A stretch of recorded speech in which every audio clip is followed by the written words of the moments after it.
Millet Marvels, changing the way world eats by Tenali Double Horse.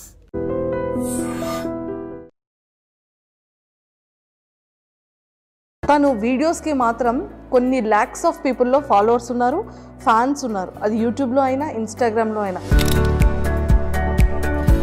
ఈరోజు ఏం post పెడతారా, ఈరోజు ఏ వీడియోని పబ్లిష్ చేస్తారా అనేది చాలా ఎక్కువగా ఫ్యాన్స్ వెయిట్ చేస్తూ ఉంటారు. నేను ఎవరు స్టైలిష్ ఫింగర్ బుచ్చి బ్లాగింగ్ చేయడం మీకు ఎలా తెలిసింది? మామూలుగా పాప వల్లనే తెలిసింది. ఎలా అంటే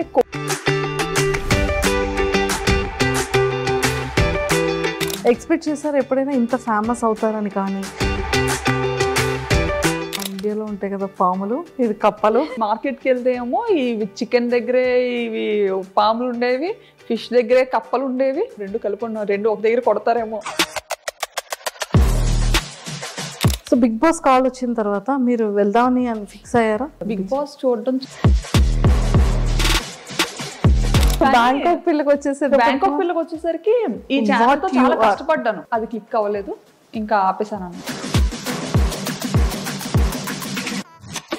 ఇంత బ్యూటిఫుల్గా రెడీ అవుతారు అనేది, కానీ మీ లైఫ్లో ఎన్ని అప్ అండ్ డౌన్స్ ఉన్నాయో ఇప్పుడు మాకు తెలుస్తుంది. నేను చూపించడం కూడా ఏంటంటే నా వీడియోస్ ద్వారా. సో ఫస్ట్ రెవెన్యూ ఎంత వచ్చింది, ఇప్పుడు ఎలా ఉంది? ఫస్ట్ రెవెన్యూ 16,000 వచ్చిందండి. ఇప్పటి వరకు చూసిన వాటిలో హైయెస్ట్.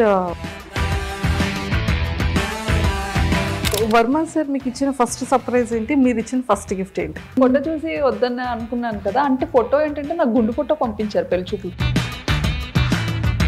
కాలేజ్కి వెళ్ళిన స్టార్టింగ్లో నన్ను ర్యాగింగ్ చేసిన అబ్బాయి సేమ్ అలాగే ఉండేవాడు. నాకు చూడగానే అబ్బాయి గుర్తొచ్చాడు అనమాట. అమ్మ నాకొద్దు నేను చేసుకోను. ఫర్ ఎవర్ మెమరబుల్ ఇప్పటి వరకు. రావట్లేదు. అయితే నేను రైస్ నేర్చుకుంటాను అని చెప్పాను. మీ ఫేవరెట్ హీరో ఎవరు? నా ఫేవరెట్ హీరో చెప్పండి. అండ్ వెబ్సైట్స్లో అయితే బ్యాంకాక్ పిల్ల ఇల్లు చూసారా? మరి అలా అసలు ఒక నార్మల్ అమ్మాయిది అసలు అలా ఎలా పెడతారో కూడా నాకు. పడిపోగానే ఇంకా బుక్ కట్ అయిపోయింది అనమాట. ఇలా కట్ అయిపోయి ఇంక ఇలా వచ్చింది ముందుకి. అమ్మో.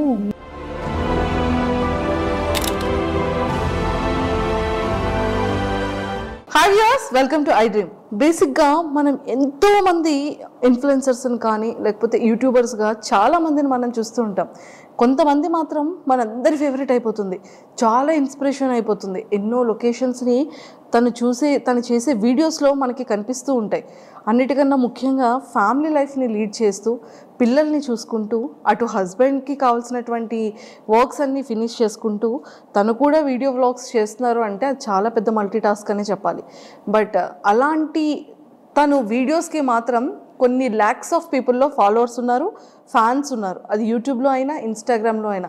తన వీడియో కోసం ఎస్పెషల్లీ తను ఏ వ్లాగ్ చేస్తారా, ఈరోజు ఏం పోస్ట్ పెడతారా, ఈరోజు ఏ వీడియోని పబ్లిష్ చేస్తారా అనేది చాలా ఎక్కువగా ఫ్యాన్స్ వెయిట్ చేస్తూ ఉంటారు. అలా వెయిట్ చేసే ఫ్యాన్స్ అది చాలా బ్యూటీ థింగ్ అనిపిస్తూ ఉంటుంది. సో అలాంటి ఇన్స్పిరేషన్ ఉమెన్ ఈరోజు నాతో పాటు ఉన్నారు. సో మన అందరి ఫేవరెట్ అనమాట. అండ్ తన స్లాంగ్ అయితే చాలా చాలా నచ్చుతుంది అందరికీ. సో మరి ఎవరైనా అనుకుంటున్నారు కదా, అండ్ బ్యాంకాక్ పిల్ల మన శ్రావణి గారు నాతో పాటు ఉన్నారు. సో తనతో మాట్లాడి చాలా విషయాలు తెలుసుకుందాం. Hi ma'am, welcome to India. Thank you. Welcome to I dream. Thank you. ఎలా ఉన్నారు? బాగున్నానండి. బాగున్నారు, సూపర్. అందరిలో ఫేవరెట్ థింగ్ ఏంటి అంటే మీరు ఈరోజు ఇలా వచ్చేసాం, ఫేస్కి ఏదో పెయింట్ వేసింది, అది చూస్తే పకోడీ అయిపోయింది.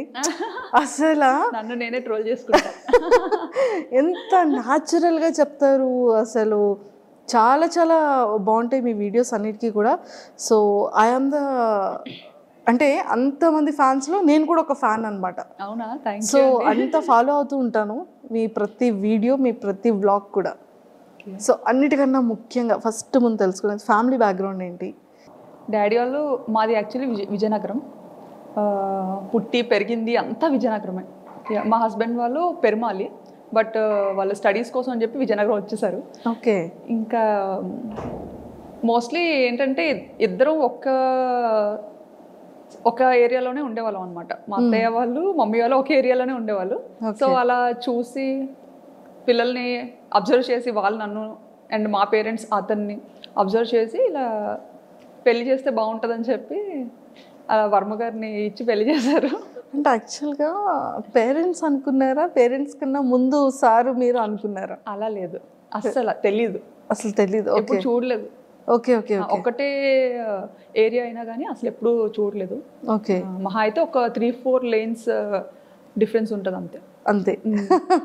సో మొత్తానికైతే అరేంజ్ మ్యారేజే, అరేంజ్డ్, నో లవ్ మ్యారేజ్ కాదు. కానీ చాలా మంది మీది లవ్ మ్యారేజ్ అని స్టార్టింగ్ లో చాలా మంది అడిగేవారు, ఈవెన్ రిలేటివ్స్ లో కూడా. అంత ఒక్కటే ప్లేస్ లో ఉండి అరేంజ్డ్ అని చాలా మంది డౌట్ వచ్చింది అనమాట. బట్ అలా కుదిరేసింది అంతే. సో కంప్లీట్గా ఎడ్యుకేషన్ కూడా విజయనగరంలోనే. ఏం చదివారు? బీటెక్ చదువుకున్నారు. Super. And Varma sir direct starting బ్యాంకాక్లో జాబా లేకపోతే? లేదు, ఫస్ట్ మైసూర్లో వర్క్ చేశారు. ఓకే ఓకే, ఇన్ఫోసిస్లో. ఓకే. అండ్ తర్వాత కేరళ వచ్చారు, త్రివేంద్రంలో ఉండేవారు. అండ్ ఆ తర్వాత యాక్చువల్లీ కేరళలో ఉండే టైంలో ఎంగేజ్మెంట్ అయిందనమాట. అప్పుడు నేను బీటెక్ 3rd year. ఓకే. ఓ, బీటెక్ 3rd year లోనే మీకు ఎంగేజ్మెంట్? అయ్యో, ఎడ్యుకేషన్ కంప్లీట్ అవ్వకముందే ఎంగేజ్మెంట్ అయిపోయింది. అంటే మమ్మీకి కొంచెం హెల్త్ ఇష్యూస్ ఉండడం వల్ల ఒంట్లో బాగోకపోవడం, సో వాళ్ళు ఏదో భయపడి మనం మంచిగా ఉండేటప్పుడే అమ్మాయికి పెళ్లి చేయాలి అని అప్పటి నుండి స్టార్ట్ చేశారనమాట. ఓకే. సో అలా మొదలైంది. సో మీ మ్యారేజ్ టైంకి సార్ ఎంగేజ్మెంట్ టైంకి కేరళలో ఉండేవారు అండ్ పెళ్ళి అయిన తర్వాత హైదరాబాద్కి షిఫ్ట్ అయ్యారనమాట. ఓకే. సో కొన్ని ఇయర్స్ మీరు హైదరాబాద్లో కూడా ఉన్నారు? 1.5 years ఉన్నాం హైదరాబాద్లో. 1.5 years? అయ్యో, మాకు ఈ బ్యాంకాక్ పిల్ల హైదరాబాద్లో ఉన్నప్పుడు తెలియలేదు. అవునా? లేదు, అప్పుడు అవ్వలేదు ఇంకా బ్యాంకాక్ పిల్ల. Okay okay okay. కానీ ఒక్కటి ఏంటంటే అండి, వీడియోస్ అన్ని నేను ఎక్కడి నుండి స్టార్ట్ చేయాలో కూడా తెలియట్లేదు. బ్యాంకాక్ వెళ్ళారు. సో బ్యాంకాక్ అనగానే ప్రతి ఒక్కళ్ళు ఎలా ఉంటుందంటే అది ఒక టూరిజం ప్లేస్ అనేది ఫస్ట్ థింగ్. బ్యాంకాక్ అనగానే అబ్బాయిలు ఆహా ఓహో మీరు బ్యాంకాక్ వెళ్తున్నారు అని ఒక థాట్లోకి వెళ్ళిపోతారు. సో నిజంగా అక్కడ అమ్మాయిల్ని కూడా చాలా మంది టూర్స్ వెళ్ళే వాళ్ళు అండ్ కపుల్స్ వెళ్ళే వాళ్ళు కూడా చాలా రీల్స్ చేస్తూ ఉంటారు. అందరు అమ్మాయిలు లైన్లో ఉంటే వాళ్ళ హస్బెండ్కి ఐస్ క్లోజ్ చేసి తీసుకెళ్ళడం. అంటే ఈ కైండ్ ఆఫ్ అవేర్నెస్ అనేది ఇటు మన ఇండియా సైడ్ ఉంటుంది. బ్యాంకాక్ అనగానే ఒక థాట్. అంటే పీపుల్ ఎందుకు అలా తీసుకుంటారంటే అక్కడ ఏదైతే చూస్తారో అది మనకి ఇక్కడ ఇండియాలో కనిపించదు. ఫస్ట్ థింగ్, ఆ నైట్ లైఫ్ అనేది ఇండియాలో మనకి చాలా తక్కువ. అంటే మేబీ ఢిల్లీ అటు పక్క మనకి ఉండొచ్చేమో, ముంబై ఢిల్లీ అటు పక్క. బట్ ఇటుపక్క మన ఆంధ్ర తెలంగాణ సైడ్ అయితే నైట్ లైఫ్ అని అలాంటిది ఏది మనకి ఇక్కడ ఉండదు. బట్ అదేంటంటే ఇక్కడ నుండి వచ్చిన పీపుల్కి అక్కడ చాలా అది డిఫరెంట్గా అనిపిస్తుంది అనమాట. సో మన కల్చర్ వేరు, వాళ్ళ కల్చర్ వేరు కాబట్టి సో వీళ్ళు ఏదైనా కొంచెం డిఫరెంట్గా ట్రై చేయాలి అని పీపుల్ చూపించాలని రకరకాలుగా ఎక్స్ప్లోర్ చేస్తుంటారు. కానీ అక్కడ నిజంగానే ఫ్యామిలీస్కి కానీ ఫీమేల్స్కి కానీ రెస్పెక్ట్ ఎలా ఉంటుందండి అక్కడ? చాలా బాగుంటుందండి. కానీ అది మీ వీడియోస్ ద్వారా తెలిసింది మాకు కూడా. మరి అంటే యాక్చువల్లీ నాకు తెలిసిన కంట్రీ, నేను ఇండియా నుండి దాటి అడుగుపెట్టిన కంట్రీ ఒక్కటే కంట్రీ, అది కూడా థాయిలాండ్. సో నాకు తెలిసిన మట్టుగా ఇప్పటి వరకు చాలా రెస్పెక్ట్ చేస్తారు. మన ఇండియన్స్ ని కూడా చాలా మంచిగా రెస్పెక్ట్ చేస్తారు. ఓకే. సో ఎన్ని ఇయర్స్ అవుతుంది మీరు బ్యాంకాక్ వెళ్ళి? ఆల్మోస్ట్ 9 to 10 years అయిపోతుంది. Oh my god, 9 to 10 years అయిపోతుంది. అసలు తెలియలేదు. 2016లో పాప పుట్టిన ఇయర్ లోనే. Okay okay okay. పాప బేబీ అప్పుడు తీసుకెళ్లారు. సో మీరు ఈ వ్లాగ్స్ అనేది ఎలా వచ్చింది థాట్? నాకు ఎడిటింగ్ అంటే చాలా ఇష్టం. ఓ, ఎడిటింగ్ చాలా ఇష్టం అనమాట. పిచ్చి పిచ్చిగా చేసేదాన్ని. బీటెక్ అయిపోయి అదే పెళ్ళైన వెంటనే ఒక ఫోన్ వచ్చింది చేతికి. అప్పటి వరకు మన చేతిలో ఫోన్ కూడా ఉండేది కాదు. ఇప్పుడు జనరేషన్తో మారిపోయింది అనుకోండి, అదే షాక్ అవుతుంటాం అనమాట. సో చేతికి ఫోన్ రాగానే అదే అలా ఏదో ఒకటి చేయడం.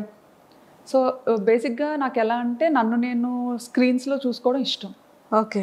నన్ను నేను సో ఏదైనా మ్యూజిక్కి మన వీడియో క్లిప్ పెట్టి రకరకాలుగా ఎడిటింగ్ అనేది చేసేదాన్ని అనమాట అప్పట్లో. పెళ్లి తర్వాతే.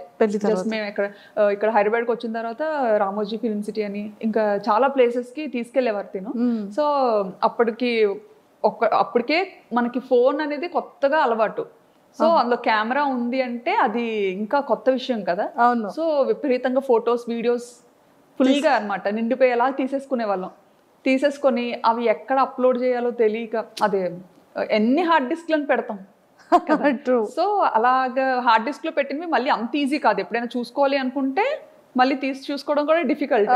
సో మేము అప్పుడు ఒక థాట్ వచ్చింది అనమాట. అది మా హస్బెండ్ ఇలా ఎందుకు యూట్యూబ్లో ఒక అకౌంట్ ఉంటుంది, దానికి నువ్వు పెట్టేయాల్సినవన్నీ పెట్టేసి ప్రైవేట్లో ఉంచేసుకుంటే సరిపోతుంది, ఎవరికి కనపడదు కూడా, మనకి మెమరీ కూడా మంచిగా సేవ్ అవుతుంది, నచ్చినప్పుడు డిలీట్ చేసుకోవచ్చు అని చెప్పి ఫస్ట్ థాట్ అది. ఓకే, ఆ పర్పస్ మీదే మేము యూట్యూబ్ ఛానల్ క్రియేట్ చేయడం జరిగింది 9 years బ్యాక్ స్టార్ట్ చేశారు. కానీ మీకు పాపులారిటీ అనేది ఎప్పటి నుండి స్టార్ట్ అయింది? నాకు 2022 అండి.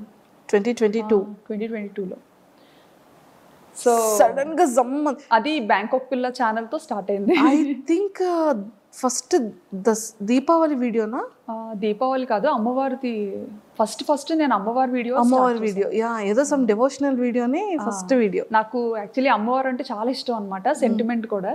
సో అంటే ఇది వరకు పెట్టిన ఛానల్స్ అన్ని జస్ట్ నార్మల్ ఏదో మన ఈ మెమరీ ఇష్యూస్ కోసం పెట్టింది అనమాట. బట్ ఈ బ్యాంకాక్ పిల్ల అనేది రీసెంట్గా స్టార్ట్ చేశాను కదా 2022లో. సో అదేంటంటే కొంచెం మంచిగా ఎడిటింగ్ చెయ్యాలి, కొంచెం నలుగురు చూడాలి అంటే చూడాలి, వీడియోస్ని పబ్లిక్ చెయ్యాలి అన్న కాన్సెప్ట్తో చేశానమాట. సో అలా స్టార్ట్ చేసినప్పుడు ఖచ్చితంగా దేవుడితో స్టార్ట్ చేద్దాము డెవోషనల్గా అని చెప్పి అమ్మవారిని చూపించాను అనమాట. అక్కడ దసరా ఉత్సవాలు చాలా బాగా జరుగుతాయి. దసరా అదే మీది ఫస్ట్ వీడియో నేను చూసాను. అంటే స్టార్టింగ్ మీది సెకండ్ థర్డ్ వీడియో నుంచి మీరు ట్రెండింగ్ స్టార్ట్ అయింది మీది. అవును, విత్ ఇన్ ఫ్యూ వీడియోస్లోనే మీరు జనాలకి వచ్చేసారు.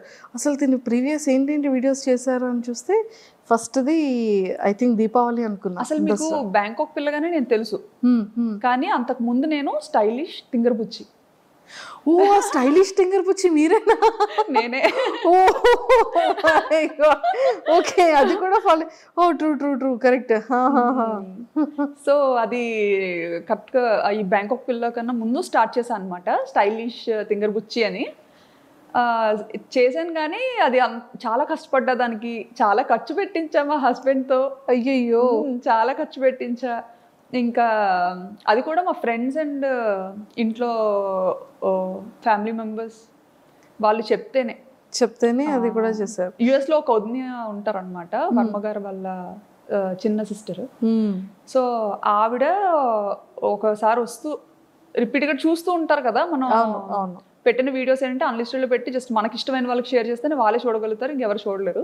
సో అలా షేర్ చేస్తున్న టైంలో వదిన ఇండియా వచ్చినప్పుడు శ్రావణి నీకు యూట్యూబ్ రెవెన్యూ జనరేట్ అవుతుందా అన్నట్టుగా అడిగారు అనమాట. ఓకే, అడిగితే రెవెన్యూ ఏంటి అని, మామూలుగా యూట్యూబ్ అనేది యుఎస్ బేస్డ్ కంపెనీ. సో ఇలా యూజువల్గా యూట్యూబ్ అందరూ ఇలా ఇందుకే కదా చేస్తారు, నీకు జనరేట్ అవ్వట్లేదా, నువ్వు మామూలుగా అలా ట్రై చేస్తున్నావేమో అనుకున్నాను అని అన్నారు అనమాట. అంటే ఏమో నాకు అంత ఐడియా లేదు. ఆయన ఎందుకు ఎప్పుడు ప్రైవేట్లో ఉంచుతావు వీడియోస్, ఎవరికి కనిపించకుండా పబ్లిక్ చేయొచ్చు కదా, బాగుంటాయి, ఎందుకంటే చాలా కష్టపడి ఎడిటింగ్ చేస్తుంటావు, సో పబ్లిక్ చెయ్యు, అందరూ చూస్తారు, బాగుంటుంది, నిజంగా ఇది ఒక మంచి ప్లాట్ఫామ్ డెవలప్ అవ్వడానికి అన్నట్టుగా చెప్పారనమాట. అప్పుడు అంత పట్టించుకోలేదు ఆవిడ చెప్పేటప్పుడు, కానీ తర్వాత ఆలోచించా అనమాట, వదిని ఇలా ఎందుకు చెప్పారు, పోనీ చూద్దాము అన్నట్టుగా. ఈయన కూడా అది సీరియస్గా తీసుకున్నారు అనమాట. ఓహో యూట్యూబ్లో ఎంత ఉంటుందా, ఓహో ఇలా పబ్లిక్ చేయొచ్చా, భయం ఉండదా అని. అప్పుడు అంటే చాలా రెస్ట్రిక్టెడ్గా ఉంటాం కదా, అత్తగారు మాగారు ఏమనుకుంటారు, మమ్మీ డాడీ ఏమనుకుంటారు. సో అలాంటి ఫ్యామిలీ నుండి వచ్చాను కాబట్టి ఇంటెన్షనల్ కూడా ఉంటుంది. సో వచ్చిన ఆవిడ చెప్పినా సరే అప్పుడు వెంటనే అంత సీరియస్గా తీసుకోలేదు. అవునా ఉంది అని అన్నాను, కానీ మళ్ళీ ప్రైవేట్లోనే పెట్టేదాన్ని. ప్రైవేట్లో పెట్టా. చాలా కష్టపడి ఎడిట్ చేసిన సరే ప్రైవేట్లోనే పెట్టుకొని నాకు నేనే చూసుకొని ఈజీగా అంటే మనము వేరే కంట్రీలో ఉన్నప్పుడు స్టేటస్ ఎక్కువసేపు పెట్టలేము. అప్పుడు స్టేటస్ ఆప్షన్ ఉందో లేదో కూడా తెలియదు. వీడియోని డైరెక్ట్గా చాట్లో షేర్ చేయాలన్నా పెద్ద పెద్ద వీడియోస్ ఉండేవి, షేర్ చేయడం కష్టమయ్యేది అనమాట. అవును అవును.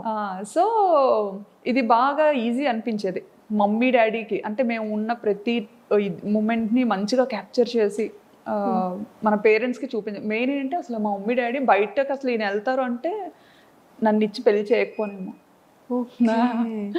ఫస్ట్ నుంచి అనుకునేవారు అమ్మాయి ఎప్పుడు మనకి దగ్గరలోనే ఉండాలి, బయటికి అసలు ఎప్పుడు పంపొద్దు అని. Oh my god. అలాంటిది పాపం అది ఎలా ఫీల్ అయ్యారు అంటే లైక్ ఇంత లాంగ్ రావడం? సో అది మమ్మీ వాళ్ళకి తెలిసిన తర్వాత మమ్మీ డాడీ రియాక్షన్ ఏంటి అసలు? ఎక్స్పెక్ట్ చేసి ఫస్ట్ కెనడా వెళ్ళాల్సింది తను అనుకున్నారు కెనడా వెళ్దామని చెప్పి. కెనడా అదే టైంలో తైవాన్ నుండి వచ్చింది ఆపర్చునిటీ దానికి, అండ్ సింగపూర్, తర్వాత థాయిలాండ్. ఓకే. సో ఇవన్నీ ఇంకా పెద్దోళ్ళకి చెప్పినప్పుడు వీళ్ళు అన్నారనమాట, అంత దూరం ఎందుకు, దగ్గరగా ఉండేది చూసుకోండి అనేసి. దగ్గరగా ఉన్న అలా అయితేనే పంపించగలుగుతాము, లేకపోతే కష్టం అని చెప్పి. సో ఇంకా అవన్నీ ఆపుకొని ఇంకా అన్ని చూసుకున్నారు, ఏ ప్లేసెస్ బాగుంటాయి, ఎక్కడ లైఫ్ స్టైల్ బాగుంటుంది అనేది కొంచెం ఆయన అంతా చూసుకున్నారు అనమాట. నాకైతే అస్సలు ఏం లేదులేండి. బ్యాంకాక్ అంటే బ్యాంకాక్ ఏదో మూవీలో చూసాను, అదేనా మీరు కూడా? అంతే, ఏదో మూవీలో చూసాను బ్యాంకాక్ అంటే ఓకే ఓకే మంచిదేనా వెళ్ళొచ్చా అని. వెళ్ళొచ్చా అంటే ఇంకా ఈయన అదేం కాదులే వెళ్ళి చూద్దాం, బాగుంటే ఉండొచ్చు లేదంటే రిటర్న్ అయిపోవచ్చు అని చెప్పి. సో ఆ థాట్ మీద థాయిలాండ్కి ఫిక్స్ అయ్యామన్నమాట. ఫిక్స్ అయ్యారు. నిజంగానే 9 years బ్యాక్ అంటే హైదరాబాద్ అంటే ఓకే, జస్ట్ 1 day 12 hours వెళ్ళిపోవచ్చు, ఫ్లైట్ అయితే 1 hour వెళ్ళిపోవచ్చు. ఓకే. కానీ బ్యాంకాక్ అనగానే కొన్ని అవర్స్ జర్నీ ఉంటుంది, అండ్ ఫ్రీక్వెంట్గా రావడానికి అవ్వదు, ఎప్పుడు కావాలంటే అప్పుడు కాల్ చేయడానికి ఆ నెంబర్స్ వేరుంటాయి. సో అప్పటి వరకు పేరెంట్స్ దగ్గర ఉన్న శ్రావణి గారు సడన్గా అంత లాంగ్ అనగానే మీ రియాక్షన్ ఏంటి, పేరెంట్స్ రియాక్షన్ ఏంటి? నేను అనుకున్నాను యాక్చువల్లీ వెళ్తే ఉండగలనా లేదా అని, బట్ ఈయనకి ఏంటంటే అది ఒక డ్రీమ్ అనమాట, అబ్రాడ్ వెళ్ళాలని ఒక డ్రీమ్. సో ఆపర్చునిటీ వచ్చింది, మన వల్ల ఎందుకు అది పోవాలి, సో తను ఇష్టపడుతున్నారు కదా పోనీ ట్రై చేద్దాం, డాడీ వాళ్ళకి నెమ్మదిగా చెప్పచ్చు అనేసి ఇంకా మమ్మీ డాడీతో మాట్లాడి చూస్తాం డాడీ, అదే అక్కడేం పర్మనెంట్ కాదు, జస్ట్ వర్క్ మీద వెళ్తున్నాము, మనకు నచ్చితే ఉంటాము లేదంటే మళ్ళీ మన ఊరికే వచ్చేస్తాము అన్నట్టుగా చెప్పామన్నమాట. ఓకే. ఇప్పటికైనా అంతేలేండి, ఎప్పటికైనా ఇక్కడికే వచ్చేయాలని. అవును అవును, ఇండియాలోనే సెటిల్ అవ్వాలని. సూపర్. సో అలా ఒప్పించి పేరెంట్స్ని వెళ్ళాం. అలా వెళ్ళడం జరిగింది. సో అక్కడికి వెళ్ళిన తర్వాత మీరు కన్సీవ్ అయ్యారా? లేదండి, ఇక్కడ హైదరాబాద్ పుట్టిన తర్వాత ఆ ఆపర్చునిటీ వచ్చింది దీనికి. పాప 5th monthలో తెలిసింది, పాప 8th monthలో ఈయన ఫస్ట్ వెళ్ళిపోయారనమాట. ఓకే. నేను ఫస్ట్ వెళ్ళి అన్నీ మంచిగా సెట్ చేసి అంతా చూసుకొని అప్పుడు మీకు చెప్తాను, ఈలోపు వీసా పనులు కూడా అవుతుంటాయి కదా, అది చేసుకొని మీరు స్టార్ట్ అవ్వండి అని చెప్పి ఈయన ఫస్ట్ వెళ్ళిపోయారు ఒక ముందు. అక్టోబర్లో వెళ్ళిపోయారు. అక్టోబర్. నేను కరెక్ట్గా పాపకి 9 months అనుకుంటాను, నవంబర్లో నేను వెళ్ళాను అనమాట. నేను ఒక్కదాని పాపతో. ఆయన ఏంటంటే వెళ్ళిన తర్వాత మళ్ళీ రిటర్న్ అవ్వకూడదు అంత వేగంగా. సో నేను ఒక్క పాప 9 months బేబీని తీసుకొని ఫస్ట్ టైము అసలు ఏం ప్యాక్ చేసుకోవాలో తెలీదు, ఎలా ప్యాక్ చేసుకోవాలో తెలీదు, అంత లగేజ్, చిన్నపిల్లతో కదా, సో ఏం క్యారీ చేయాలో అసలు ఎయిర్పోర్ట్లో చాలా రెస్ట్రిక్షన్స్ ఉంటాయి. ట్రూ. అసలు అప్పట్లో అయితే ఎయిర్పోర్ట్లో చెక్కింగ్స్ ఉండేవి, అమ్మో టూ మచ్ అసలు. నేనేంటంటే అసలు అంటే ఆయన కూడా వెళ్ళి 1 month అయింది కదా, సో అక్కడ అన్ని రకాలు దొరుకుతాయా దొరకదా అది అసలు ఏమి ఐడియా లేదనమాట తనకు కూడా. ఇప్పుడంటే చాలా ఆప్షన్స్ వచ్చాయి, కానీ అప్పుడంటే ఇండియన్ గ్రాసరీస్ తెచ్చుకోవడానికి కూడా చాలా లాంగ్ వెళ్ళాలి, అది కూడా చాలా తర్వాత తెలిసింది మాకు. ఓకే. సో నిజంగా అది ఎలా వెళ్ళగలిగారు? అది పాపతో అలాగే అప్పట్లో డైరెక్ట్ ఫ్లైట్ లేదు, కనెక్టింగ్ మనం వయా కోల్కతా అయినా లేకపోతే ముంబై, చెన్నై, ఇలా అనమాట కనెక్టింగ్. ఓకే. సో అలా ఫస్ట్ టైం పాపని తీసుకొని కనెక్టింగ్ ఫ్లైట్ తీసుకొని వెళ్ళాను. ఓ మై గాడ్, అసలు చాలా గ్రేటెస్ట్ అసలు ఎలా అంటే చుక్కలు చూసా అనమాట ఆ ఫస్ట్ ప్రయాణంలో. పాపని హోల్డ్ చేయాలి, హ్యాండ్ లగేజ్ పట్టుకోవాలి. సో అంతవరకు ఏంటి, మనం ఇండియాలో ఉండేటప్పుడు మనం అంత పట్టుకొని తిరిగేది ఎప్పుడు ఉండదు బయట యూజువల్గా. ఎందుకంటే మన పక్కన పేరెంట్స్ ఉంటారు, ఒకరు కాకపోతే ఒకరైనా కాసేపు ఎత్తుకోవడం అవన్నీ అనమాట. అప్పటి వరకు ఉయ్యాల్లో ఉండే పాపని ఎత్తుకొని తీసుకెళ్ళి, అంటే అది చాలా మంచిగా చబ్బీగా ఉండేది అనమాట. నేను చూస్తే ఎలా ఉండేదని అంటే ఉప్పు అంటే ఎగిరిపోయేలా ఉండేది. అయ్యో, ఇప్పుడంటే కొంచెం బండ్ అయ్యాను. ఏం అవ్వలేదండి బాబు. అలా ఉండేదాన్ని అనమాట. సో హ్యాండిల్ చేయలేకపోయేదాన్ని. ఇంకా పాప ఎయిర్పోర్ట్కి రాగానే ఈయన యాక్చువల్లీ ఎగ్జిట్ గేట్ దగ్గర ఉంటానని చెప్పారనమాట. నేను అంటే అక్కడ ఎయిర్పోర్ట్స్లో ఏంటంటే మనకి ఇక్కడ ఇండియాలో బయటే ఉండాలి, బట్ అక్కడ థాయిలాండ్ ఏంటంటే కొంచెం లోపల వరకు రావచ్చు. సో నేను పాపను పట్టుకొని ఇంకా అలాగే వణుకుతూ లగేజ్లన్నీ తీసుకొని మోసుకొని కూర్చోబెట్టి తీసుకెళ్తున్నాను అనమాట. తీసుకెళ్తుంటే ఈయన అక్కడ వెయిట్ చేస్తున్నారనమాట. అంత క్రౌడ్లో నన్ను మిస్ అయ్యారు. ఆయన నన్ను చూడడం మిస్ అయ్యారు, నేను ఆయన్ని చూడలేదు. అంటే అసలు ఆయన ఎగ్జిట్లో ఉంటారని ఓకే, బట్ అందరితో పాటే నేను వెళ్ళిపోతున్నాను అనమాట. సో నన్ను అక్కడ మిస్ అయ్యేస్తాను. నేనేంటంటే ఆయన లోపల ఉండిపోయి నేను బయటకు వెళ్ళిపోయాను. అయ్యయ్యో, ఎయిర్పోర్ట్ బయటకు వెళ్ళిపోయాను. ఇంకా బయటకు వెళ్ళి చూసేసరికి కనిపించలేదు తను. కనిపించకపోయేసరికి అమ్మో కంట్రీ అసలు ఎలా ఉండాలి ఏంటి, ఇప్పుడు ఎవరిని అడగాలి, నేను నాకు కనిపించట్లేదు. బయటకు వచ్చినా కానీ చాలాసేపు వెతికానండి, ఎక్కడా కనిపించలేదు. కాంటాక్ట్ చేయడానికి మన సిమ్ కార్డ్, నాకు వైఫై కనెక్ట్ చేసుకోవడం థాయిలో ఏదో వచ్చింది అనమాట సంథింగ్ అక్కడ. నేను ఆ టెన్షన్లో లాంగ్వేజ్ సెలెక్ట్ చేసుకోవడం కూడా కన్ఫ్యూజ్ అయ్యి థాయి నొక్కేసాను అనమాట. థాయి సెలెక్ట్ చేసేసాను. సో అలా సెలెక్ట్ చేయడం అంటే మొత్తం థాయిలో వచ్చింది, అదేమో అర్థమై సావదు. ఇంకా ఎవరికి చెప్పుకోను ఏంటి. అక్కడ మళ్ళీ బయటకు వచ్చిన తర్వాత సెక్యూరిటీకి అడుగుతుంటే అక్కడ ఇంగ్లీష్ చాలా తక్కువ అనమాట. సో అతనికి అర్థం కావట్లేదు నేను ఏం అడుగుతున్నానని. ఇంకా కళ్ళంటే నీరు తిరిగేసి చంటి పిల్లతో అలాగా ట్రాలీ పట్టుకొని అటు ఇటు చూసుకుంటా. పాపం సార్ ఏం చేస్తున్నారు, ఇంకా లోపల ఇంకా లోపలే ఉన్నారు ఆయన. ఇంకా అందరూ వచ్చేసారు, వీళ్ళేంటి ఎక్కడ రాలేదు, ఏ ఇమిగ్రేషన్ లో చిక్కుపడిపోయారో అనుకున్నారు. అసలే కొంచెం రెస్ట్రిక్షన్స్ ఎక్కువ కదా. అసలే పప్పులు ఉప్పులు వద్దన్నా సరే మోసుకొని వస్తుంది. ఈవెన్ పప్పులు ఉప్పులు కూడా చాలా డీటెయిల్డ్ గా చెక్ చేసేవారండి, ప్రతిదీ ఓపెన్ చేసి చూసేవారు అనమాట. ఇంకా అంటే చిన్నపిల్లలకి ఉండాలి కదా మన వైపు, బాగా ఇడ్లీ అలవాటు చేస్తాం 8 months నుండి కదా. సో బేసిక్ థింగ్స్ పట్టుకెళ్ళాలి, అవి కూడా ఓపెన్ చేసి చెక్ చేసి చాలా ఇదిగా ఉండేది ఒకప్పుడు. ఇప్పుడు తగ్గించేసారు. సో మొత్తానికి మీ ఫస్ట్ బ్యాంకాక్ ట్రిప్ అనేది ఫర్ ఎవర్ మెమరబుల్. గుర్తు పెట్టేసుకుంటాను, అది గుర్తుండిపోతే నా వీడియోస్ లో చాలా సార్లు చెప్పాను కూడా ఈ మాట. తర్వాత ఆయన చూసారు, ఏంటి ఎందుకు రావట్లేదు అని అలా బయటకు వచ్చారనమాట. అక్కడ కనపడ్డాను. కనిపించిన తర్వాత నాకు ఇంకా బతికి బయటపడ్డాను అనిపించింది. లేకపోతే అసలు ఇటు నుంచి తిరిగి వెళ్ళేది ఎలాగా, చేతిలో డబ్బులు లేవు, కరెన్సీ లేదు, ఏం లేదు. అవునవును. సో ఇన్ని ఫేస్ చేస్తారు స్టార్టింగ్ డేస్ లో. ఇండియన్ కరెన్సీ తప్ప నా దగ్గర థాయ్ కరెన్సీ కూడా లేదు. అవును. ఎక్స్చేంజ్ చేసుకోవడం కూడా తెలీదు. ఇంకా అలా కాలేజ్ నుంచి బయట పెట్టడం, పెళ్ళి అవ్వడం, ఇంకా అటు వెళ్ళిపోవడం అంతే. అందులోకి మన విజయనగరం సైడ్ అంటే మనకు అసలు అంతేం తెలియదు కదా, అలా చూసాను. అండ్ ఆ జర్నీ అయిన తర్వాత ఇంకా బ్యాంకాక్ స్టార్ట్ చేసేటప్పుడు అంటే మీరు డే 1 నుంచి ఇంతే యాక్టివా? అంటే లైక్ ఈ వ్లాగింగ్ చేయడం మీకు ఎలా తెలిసింది? వ్లాగింగ్ చేయడం అంటే మామూలుగా పాప వల్లనే తెలిసింది. ఎలా అంటే కోవిడ్ అని కూడా చెప్పచ్చు.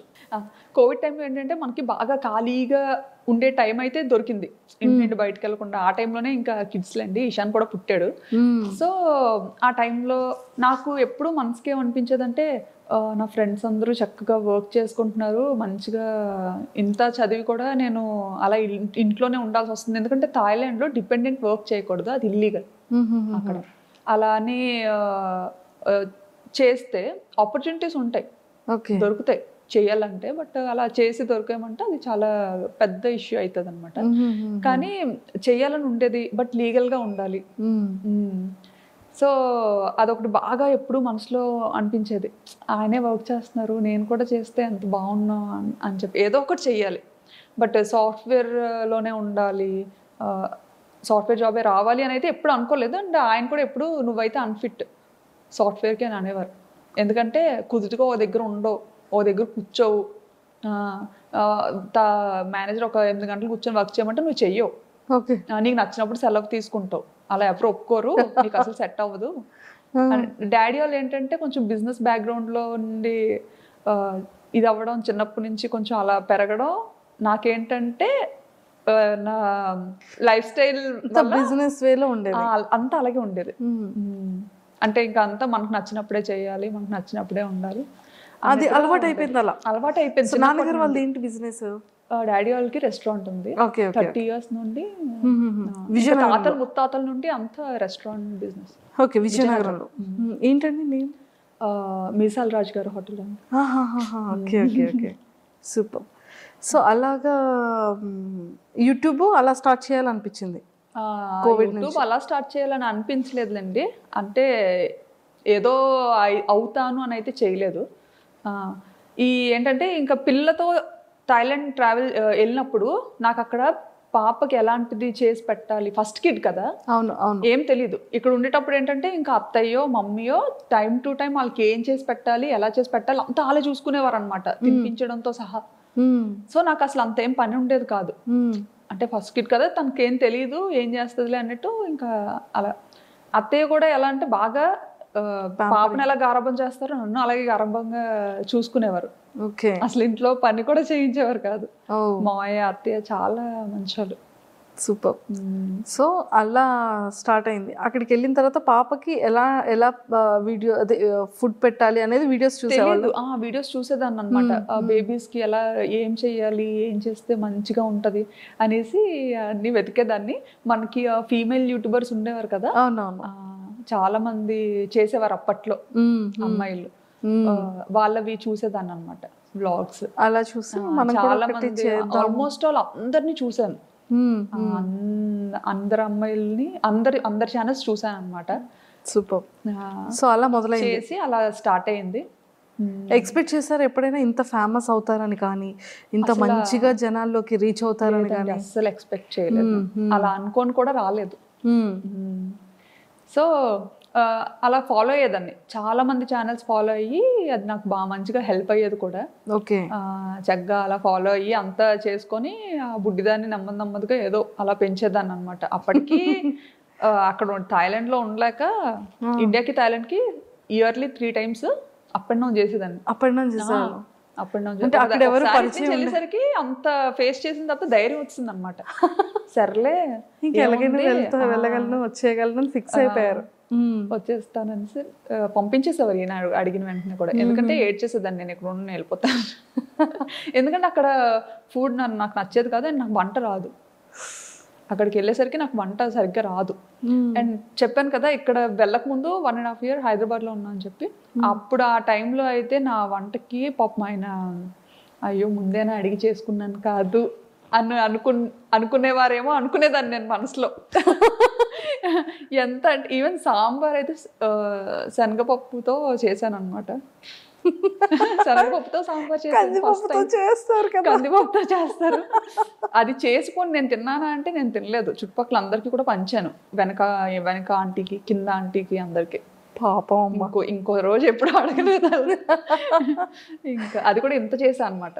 అంటే నాకు సాంబార్ చేయాలి అంటే ఇంత సాంబార్ చేయాలంటే ఇంత పప్పు వేయాలేమో అని ఇంత పప్పు ఉడకపెట్టా అనమాట. సో అది ఏంటంటే అది ఉడుకుతా అది పెరుగుతూ ఉంటుంది కదా, సో అప్పుడు ఇంకా వాటర్ యాడ్ చేసి ఓహో తెప్పాలు నిండిపోతుంది, ఇంకో పెద్ద తెప్పాలు పెడదాం, అలా ఇంత తెప్పాలు అయింది. అది అది పిక్స్ తీసి పంపించారా ఇంటికి సాంబార్ చేశానని?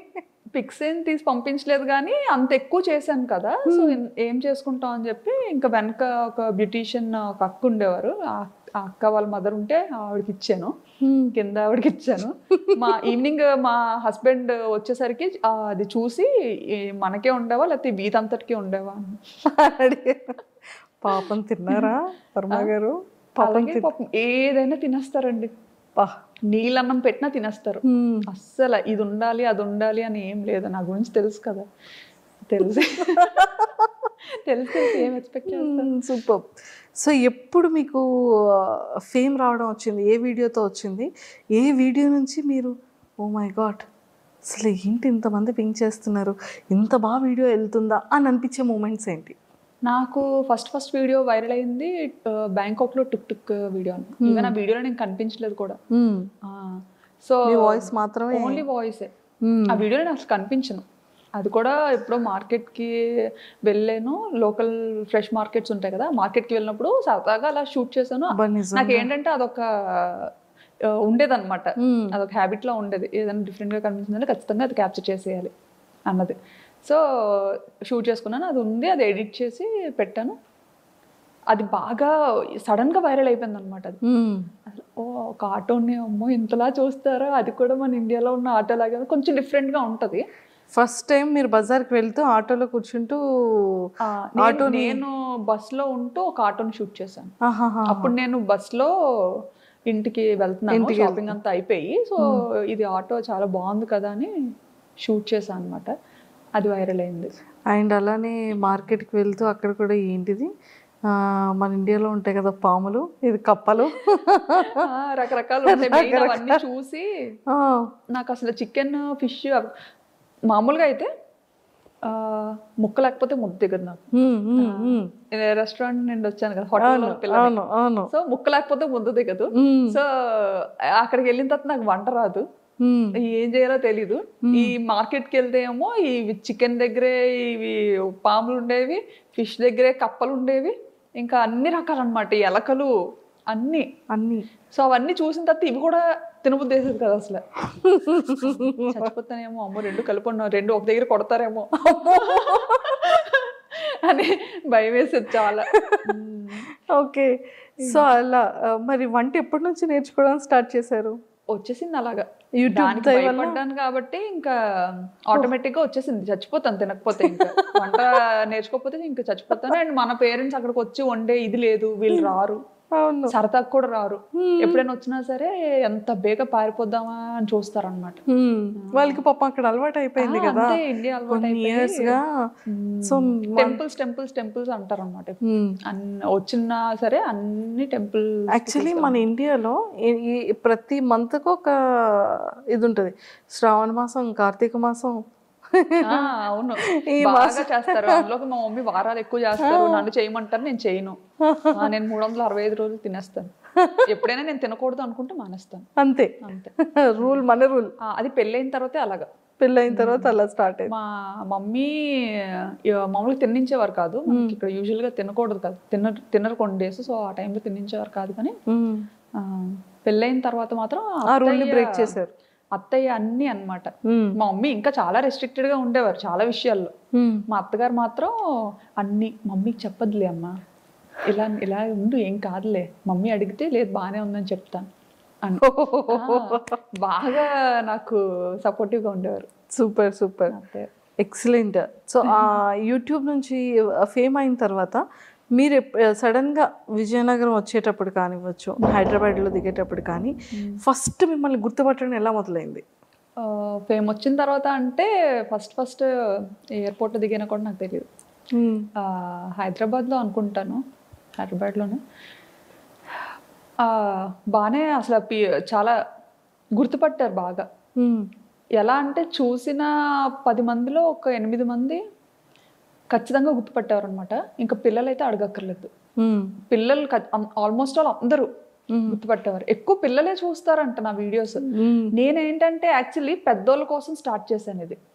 ఎలా అంటే ఒక 40+ 50+ ఉన్న ఏజ్ గ్రూప్స్ ఉంటారు కదా, వాళ్ళ గురించి స్టార్ట్ చేశాను అనమాట. ఎలా నాకేంటంటే నాకు కొంచెం అమ్మమ్మలతోని, నాన్నమ్మలతోని, వాళ్ళతోని కనెక్షన్ ఎక్కువ. చిన్నప్పటి నుంచి కూడా తమ్ముడు మమ్మీ వాళ్ళ దగ్గర ఉంటే నేను నాన్నమ్మ దగ్గర పెరిగాను. మన ఏరియా సైడ్ కొంచెం అటు సైడ్ అలా ఉంటది కదా, సో నేను ఎక్కువ నాన్నమ్మతో. అలాగా నాకు అమ్మమ్మ నాన్నమ్మ అంటే చాలా పిచ్చి ప్రేమ, వాళ్ళ మాటలు, వాళ్ళ దగ్గర ఉండడం నాకు అది బాగా అలవాటు. సో మన యాస అనేది మనకి బాగా అలా కనెక్ట్ అయింది నాకు బాగా. సో మీరు ఎప్పుడైనా అనుకున్నారా అంటే స్లాంగ్ ఎలా ఉంటుందో, బయటికి ఎలా రిసీవ్ చేసుకుంటారో? అలా స్టైలిష్ తింగర్ బుచ్చి అని చెప్పాను కదా, అందులో మాత్రం ఇంకా నటించి జీవించి పడేసేదాన్ని అనమాట. అంటే నేనంటే నేను కాదన్నట్టు. అంటే ఎలా అంటే, హలో హాయ్ బాగున్నారా, ఎవరో నేనెవరో స్టైలిష్ తింగర్ బుచ్చి అని, ఎలా ఉన్నారు మీరు అంటే మనం తెలియని ఎవరైనా మనకు కొత్తగా పరిచయం అయ్యారు అనుకోండి, ఇప్పుడు మనం డైరెక్ట్గా యాస మాట్లాడలేము వాళ్ళతో. ఎందుకంటే తెలంగాణ వాళ్ళకి ఆంధ్ర అర్థం కాకపోవచ్చు, ఆంధ్ర లోపలికి తెలంగాణ యాస అర్థం కాకపోవచ్చు కొన్ని వర్డ్స్ కానీ ఏదైనా. సో వెరీ బేసిక్ యాక్సెంట్ ఉంటుంది కదా, దాంతో స్లాంగ్తో మాట్లాడారు. ఆ ఛానల్లో అలా మాట్లాడాను అనమాట. అలా అంత ఓవర్ యాక్షన్ చేయబట్టి ఆ ఛానల్ క్లిక్ అవ్వలేదేమో అనిపించింది. సో బ్యాంకాక్ పిల్లకి వచ్చేసరికి ఈ ఛానల్తో చాలా కష్టపడ్డాను. యాక్చువల్లీ స్టైలిష్ తింగర్ బుచ్చితో చాలా కష్టపడ్డాను అనమాట. ఎందుకంటే ఆ వీడియోస్ పెట్టేవి పబ్లిక్ చేసేదాన్ని, పబ్లిక్ లో పెట్టేదాన్ని అనమాట. అప్పుడు అయ్యో ఎవరు చూడట్లేదు, పబ్లిక్ లో పెట్టినా వదినేమో అందరు చూస్తారని చెప్పారు. కానీ ఎవరు చూడట్లేదు. కానీ ఎడిటింగ్ కి దానికి చాలా యూజువల్గా మనం చేసే అంతకు ముందు అన్ని ఏంటంటే మ్యూజిక్ తో చేసేదాన్ని కదా. సో ఇదేంటంటే మ్యూజిక్ లేకుండా చేసేదాన్ని అనమాట. అంటే మ్యూజిక్ తో అయితే కాపీరైట్స్ వచ్చేవి, మానిటైజేషన్ అవ్వదని చెప్పి చేసేదాన్ని. సో అంత చాలా కష్టపడ్డాను దానికి, అది క్లిక్ అవ్వలేదు, ఇంకా ఆపేసాను అనమాట. ఆపేసి అప్పుడు ఏంటంటే బాబుకి దెబ్బ తగిలింది మా ఇషాన్కి. వాడు ఏంటంటే నేను పాపని రెడీ చేస్తున్న టైంలో సోఫాలో కూర్చొని పాపకి జడేస్తున్న టైంలో చాలా చిన్నగా ఉండేవాడు అనమాట. కోవిడ్ టైము, కోవిడ్ వల్ల తగిలేసిందని అనుకోవచ్చు. ఇంకా ఎలా అంటే మామూలుగా పిల్లలతో ఉండేటప్పుడు మాకు అలవాటు ఏంటంటే ఇంటి పట్టున ఉండడం అలవాట్లేదు. నా దగ్గర నాకు ఒక అంతటా కాలు ఆడవు, ఓ దగ్గర కూర్చోవడం అంటే నా పని కాదు. సో పిల్లలతో పాటే ఎప్పుడు ప్లే గ్రౌండ్ లో ఉండేవాళ్ళం. మా కమ్యూనిటీలో ఒక ప్రైవేట్ ప్లే ఏరియా ఉండేది. సో 24 గంటలు అక్కడే ఉండేవాళ్ళం అనమాట. ఓన్లీ తినడానికి పడుకోవడానికి ఇంటికి వచ్చేవాళ్ళం. సో అక్కడే ఉండేవాళ్ళం, చాలా బాగుండేది. అలా ఆడించుకోండి. బాబుకి ఆట అలవాటు అయిపోయింది బాగా. పాప ఏంటంటే ఉంటే ఆడుతుంది, లేదంటే కామ్గా ఉంటుంది. ఆడపిల్ల ఎలా ఉంటుందో అలా ఉంటుంది. కానీ బాబు అలా కాదు, ఆటకు బాగా అలవాటు అయిపోయాడు అనమాట. ప్లే ఏరియాలో జంపింగ్ కానీ చాలా యాక్టివిటీస్ చేస్తూ అలవాటు అయిపోయాడు అప్పటి వరకు. సో ఆ కోవిడ్ టైంలో ఏంటంటే ఇంకా సడన్గా రెస్ట్రిక్షన్స్ రావడం, ఇంకా పార్క్ని కొంచెం క్లోజ్ చేయడం, అసలు కూర్చోడానికి కూడా ఏం లేకపోవడం, అసలు కిందకి అలో చేసేవారు కాదనమాట. వాడికి ఏంటంటే ఆట అలవాటు అయిపోయి ఇంట్లో ఆడుకోవడానికి అవ్వక, మగపిల్లలు అంటే ఆబ్వియస్లీ అన్ని ఎక్కి జంప్ చేయడం అలాంటివన్నీ చేస్తుంటారు కదా. సో పాపకి నేను రెడీ చేస్తున్న టైంలో నా సోఫా వెనక నుంచి పైకి వెళ్ళి సోఫా పై నుంచి కిందకి దూకాడు. పక్కన కార్నర్లో వైఫై టేబుల్ ఒకటి ఉంటుంది అనమాట, కార్నర్ టేబుల్. అది షార్ప్గా ఉండేది, చిన్న రౌండ్ టేబులే. అసలు ఆ టేబుల్ తగులుతుందని కూడా ఎవరో అనుకోం. అక్కడి నుంచి పైన స్లిప్ అయిపోయాడో తెలియదు. అంటే నా బ్యాక్ సైడ్ ఉన్నాడు కదా, వాడు స్లిప్ అయిపోయాడో తెలియదు, అలా పడిపోయాడో తెలీదు. పడిపోగానే ఇంకా ముక్కు ఇలా కట్ అయిపోయింది అనమాట.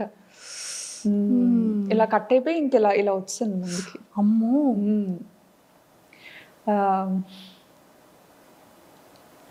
అయ్యో. ఇప్పుడంతా చాలా మంచిగా రికవరీ అయ్యాడు, మంచిగా సెట్ అయ్యాడు. ఆ టైంలో చాలా పాపం బాగా వరీ అయి ఉంటారు. అంటే ఆ పాపతో ఎప్పుడు నాకు దెబ్బలు తెలీదు, అది ఫస్ట్ టైం. అప్పుడు చాలా భయపడ్డాం. సో అలా బాబుకి ఇదైంది. సో ఆ టైంలో కొంచెం బాగా భయపడిపోయి ఇంకా అమ్మో ఏమైపోతుందో అని చాలా భయపడ్డాం అనమాట. భయపడి ఇంక వెంటనే పట్టుకొని పరిగెత్తాం బాబుని. పట్టుకొని పరిగెత్తే టైంలో, ఆ టైంలో ట్యాక్సీస్ కూడా దొరకడం చాలా కష్టం. అంటే కర్ఫ్యూ లాగా మనకి ఎలా ఇక్కడ పెట్టారో అక్కడ కూడా కొన్ని టైమింగ్స్లోనే బయటకి ఎలో చేసేవారు. సో మనకి పబ్లిక్ ట్రాన్స్పోర్ట్ కూడా చాలా తక్కువ అన్నమాట. ఇంకా యాక్చువల్లీ చాలా సెన్సిటివ్ అసలు దుమ్ము ఇదంతా. తను బ్రీత్ ఎలా చేయగలిగాడు? ఏమో మరి, ఇంకా ఒక 2 నిమిషాలు ఏడ్చాడు అంతే. ఆ తర్వాత వెంటనే ఆపేశాడు అనమాట. మరి అదంతా ఏమైందో ఏమో తెలియదు కానీ ఇంకా బ్లడ్ మాత్రం అసలు ఆగలేదు, ఫుల్ బ్లీడ్ అవుతుంది. ఇంకా భుజం మీద వేసుకొని ఇంకా ఆయనకు కూడా గూగుల్ ఇంటర్వ్యూ అవుతుందన్నమాట. ఇంకా మధ్యలోనే ఆపేసి వచ్చేసారనమాట. పరిగెత్తుకొని ఇంకా వెళ్ళాం. పాపను మాత్రం ఇంట్లో వదిలేసి వెళ్ళిపోయాం అనమాట. ఫస్ట్ టైం పాపను ఒక్కదాన్ని అలా ఇంట్లో వదిలేయడం. అంటే బయట అసలు ఎలా ఉంటుంది అంటే కోవిడ్ కదా బాగా ఎక్కువ ఉండేది. సో పాపకు మళ్ళీ ఏమైనా ఇన్ఫెక్ట్ అవుతుందేమో అని భయం.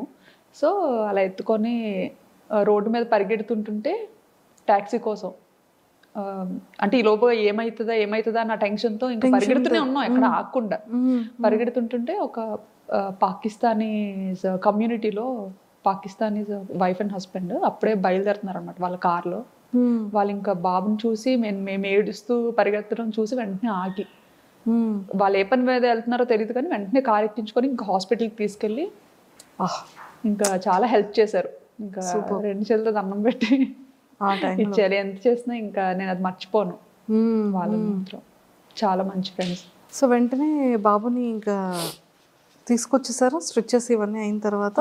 వెంటనే తీసుకొచ్చేసి మళ్ళీ అక్కడ హాస్పిటల్లో ఉండడానికి అయ్యి ఉండదు? లేదు, వెంటనే పంపించలేదు. హాస్పిటల్కి తీసుకెళ్ళాము. అక్కడ కొంచెం లేట్ చేశారనమాట. ఎందుకంటే ఎమర్జెన్సీ వార్డులో పెట్టి కోవిడ్ టెస్ట్లు 3కి చేసి అప్పుడు ఎలో చేసి బాబుని ఆ నైట్ అయితే ఇంకా ఉండిపోవాలి అని చెప్తే అక్కడే ఇంకా హాస్పిటల్లో స్టూడియో రూమ్ తీసుకొని బాబుతో పాటు నేను ఉంటే ఈయన పాప దగ్గరికి వెళ్ళి ఉన్నారనమాట. నెక్స్ట్ డే మార్నింగ్ ఎర్లీగా స్టార్ట్ చేసే ట్రీట్మెంట్. అప్పటి వరకు అలానే ఉన్నాడు? అప్పటి వరకు అంటే అది మంచిగా ఇచ్చేసారనమాట. బ్లీడ్ అవ్వకుండా అంత చిన్న ఏజ్ లో బాగానే పెయిన్ ని బేర్ చేశాడండి. అసలు ఆ టైంలో మనకి ఆ సెలైన్ పెడుతుంటారు కదా, రూమ్ లో ఉన్నప్పుడు పెట్టారనమాట. పెట్టినప్పుడు కూడా అప్పుడైనా ఉండేవాడు కాదు. ఇంకా ఫుల్ గా రూమ్ లో తిరిగేయడం ఆడేయడం, అసలు ఎలా పట్టుకొని ఉండాలి అసలు ఇది ఇక్కడ బ్లీడింగ్ ఆపడానికి అని చెప్పి పెట్టారు. ఇంకా అది లాగేసుకుంటూ ఉండేవాడు. చిన్నోడేమో బాబు, ఒక 1.5 year ఉంటదేమో అప్పుడు. అంతే బాబా. అప్పుడు కూడా చాలా చుక్కలు చూసాం కానీ పేరెంట్స్కి ఎవ్వరికి చెప్పలేదు. అత్తయ్య మామయ్యకి చెప్పలేదు, మమ్మీ డాడీకి చెప్పలేదు. ఎందుకంటే ఫ్లైట్స్ లేవు, ఇండియా వెళ్ళిపోవడానికి ఫ్లైట్ లేదు, డైరెక్ట్ ఫ్లైట్. వాళ్ళు రావడానికి సోర్స్, వాళ్ళు రావడానికి ఇది లేదు. మెయిన్ అప్పుడు ఏంటంటే అదే టైంలో మావయ్య చనిపోయారు అనమాట. అయ్యో, ఆ డిప్రెషన్లో కొంచెం అప్పటికి బాగా డిస్టర్బ్ అయి ఉన్నాం ఇద్దరం. ఆ టైంలో ఫ్లైట్స్ లేకపోవడం, అప్పటికప్పుడు చూడడానికి కూడా అవ్వలేదు, ఇండియా వెళ్ళడం అవ్వలేదు. చూసారా, లైఫ్ అనేది అంత సింపుల్ కాదు. అదే ఈ అప్ అండ్ డౌన్స్ చాలా చూసారు మీరు. అవును, చాలా చూసాం కదా. అందరికి బ్యాంకాక్ పిల్ల అనగానే తిని ఇంత యాక్టివ్గా ఉంటారు, ఇంత బాగా వ్లాగ్స్ చేస్తారు, ఇంత బ్యూటిఫుల్గా రెడీ అవుతారు అనేది. కానీ మీ లైఫ్లో ఎన్ని అప్ అండ్ డౌన్స్ ఉన్నాయో ఇప్పుడు మాకు తెలుస్తుంది. నేను చూపించడం కూడా ఏంటంటే నా వీడియోస్ ద్వారా కొంచెం చూసే వాళ్ళు హ్యాపీగా ఫీల్ అవ్వాలి, ఎవరు సాడ్ అవ్వద్దు అన్న సిచ్యువేషన్స్ మాత్రమే నా మంచి మెమరీస్ని క్యాప్చర్ చేసుకొని నా లైఫ్ స్టైల్ బాగున్నది మంచిగా చూపిస్తాను అనమాట. చాలా ఉంటాయి, అందరికీ ఉండేవే ఉంటాయి, బాధలు కూడా ఉంటాయి. కాకపోతే అవన్నీ ఏం చూపించుకో. ఓకే.